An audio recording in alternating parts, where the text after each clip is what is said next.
Et c'est l'heure de sa chronique. Bonjour Alex.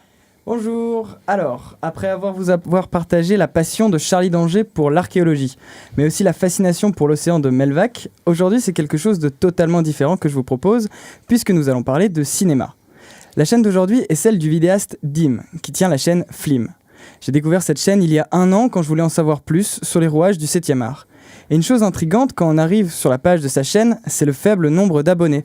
Et s'il est un peu idiot de croire que le nombre d'abonnés reflète la qualité, cette chaîne, croyez-moi, est la preuve qu'on peut faire du bon contenu sans malheureusement avoir l'audience qu'on mérite. Flim, c'est à l'origine une chaîne YouTube qui vulgarisait le cinéma. Ainsi, dans ses premières vidéos, on retrouve une volonté de nous expliquer des procédés cinématographiques plus ou moins complexes. Je vous propose donc d'écouter un extrait de sa première vidéo sur l'importance du montage dans les créations audiovisuelles. Le montage est un élément cinématographique très important. Et pourtant, il faut savoir qu'il n'est pas apparu dès le début du cinéma. En effet, Méliès ou les frères Lumière faisaient avant tout des plans séquences, et c'est essentiellement avec l'arrivée de Griffith et son œuvre The Birth of a Nation que le montage apparaît réellement.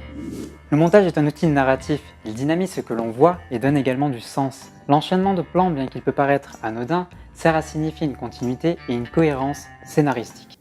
Après avoir sûrement dû aider bon nombre d'étudiants en cinéma au début de son parcours YouTube, Flim décide de nous créer des formats un peu plus personnels où il nous ouvrira des pistes de réflexion, souvent sur le thème du grand écran. Mais pas que. C'est donc à travers l'optique de sa caméra que Dim nous partagera par exemple sa façon d'appréhender Internet et les réseaux sociaux à travers un discours que je ne peux que partager. J'ai beau vieillir, je reste un gamin des années 90. Bloqué en 2 époques, j'arrive pas à me dire que c'était mieux avant. Pourquoi ? Parce qu'avant, il n'y avait pas internet. Alors que mes premiers pas tenaient à peine sur VHS, aujourd'hui je vois la moitié de ma vie stockée sur un ordinateur. On tweet, on like, on poste, on partage. On croirait voir des moutons devant nos écrans, mais détrompez-vous. C'est justement en tweetant, likant et partageant ce qu'on a à dire qu'on s'est rendu compte qu'on n'était pas seul dans ce monde, et qu'on était nombreux. Nombreux à s'écouter. Bref, vous aussi vous faites partie de l'aventure.